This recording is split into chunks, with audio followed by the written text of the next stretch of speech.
বাড়িতে থাকা জিনিস দিয়ে আজকে এমন একটা জিনিস তৈরি করব যেটা কিন্তু আমাদের বাড়িতে সবারই মোটামুটি থাকে। তো সেই জিনিসটা দিয়েই কিন্তু আজকের এই রেসিপিটা বানাবো, যেটা কিন্তু আপনারা বেশ গরম গরমও খেলে ভালো হবে আর দারুণ লাগে খেতে। আর আমি যে রান্নাটা করব সেটা কিন্তু একদমই কম তেলে করব। তো প্রথমেই নিয়ে নিয়েছি লাউ পাতা। তো প্রথমে লাউ পাতাগুলোকে ভালো করে ধুয়ে নিয়েছি, ধুয়ে নিয়ে এটাকে সিদ্ধ করতে দিয়েছি। অল্প একটু জল নিয়েছি, জল নিয়ে সিদ্ধ করতে দিয়েছি। এপিঠ এবং ওপিঠ দুটো পিঠই সেদ্ধ করে নেব। নিয়ে যেই পিঠে আমি পুরটা তৈরি করব সেই পিঠের ওপরে একটুখানি তেল লাগিয়ে দেবো।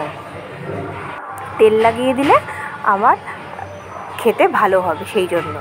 তো প্রথমেই নিয়ে নিয়েছি, রাতে ভিজিয়ে রেখেছিলাম মুসুর ডাল। তো মুসুর ডালটা ভিজিয়ে এবার এটাকে শিলে বেটে নিচ্ছি।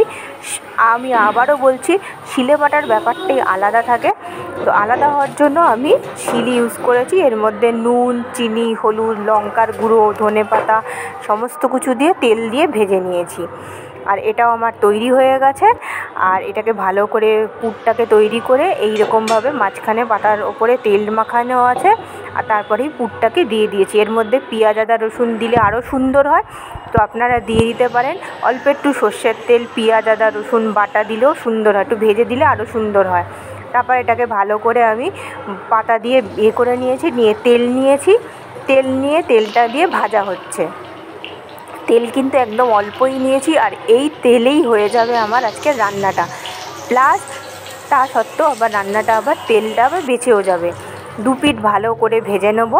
আর এর উপর অল্প সামান্য একটুখানি নুন ছিটিয়ে দিলে বেশি সুন্দর হয়। তো অল্প একটু নুন ছিটিয়ে দেওয়া হয়েছে, যাতে পাতাগুলো যখন আমরা খাবো, ডাল এবং পাতা দুটোই কিন্তু খাওয়া হবে। তো সেই জন্য আমাদের কিন্তু ওপর দিকে একটুখানি দিয়ে দিতে হবে নুন। আর এপাট ওপাট করে নেব পাতাগুলোকে, যাতে কি হয়, ভাজাটা ভালো হয়। ভাজা যত সুন্দর হবে খেতে তত সুন্দর লাগবে। আর আপনারা অবশ্যই ডালের মধ্যে পেঁয়াজ কুচি, টমেটো কুচি, লঙ্কা কুচি এগুলো দিয়ে করবেন, আরও সুন্দর লাগবে। এছাড়া অনেকে তো যারা আমিষ খান, তো তারা তো আমিষের মতোই করানো হয়, চিংড়ি মাছ দিয়ে করে। তো আমি কিন্তু নিরামিষভাবেই করেছি। তো আপনারা এরকমভাবে করতে পারেন। আর এটা কিন্তু সম্পূর্ণ নিরামিষই বলা চলে। আর যারা আমিষ খান তারা অনেক রকম মাছ ফাছ দিয়ে বানায় পাতুরি। তো আজকে কিন্তু এরকমভাবে মুসুর ডালের পাতুরি তৈরি করলাম। দেখুন ভাজা হয়ে গেছে, দু সাইডই হয়ে গেছে। আর যেটা বলেছিলাম, তেল কিন্তু বেঁচে গেছে, অনেকটা তেলই কিন্তু বেঁচে গেছে। এবার এটাকে ভালো করে আমি ভেজে নেওয়া হলেই কিন্তু আজকে আমার পাতুরি তৈরি হয়ে যাচ্ছে।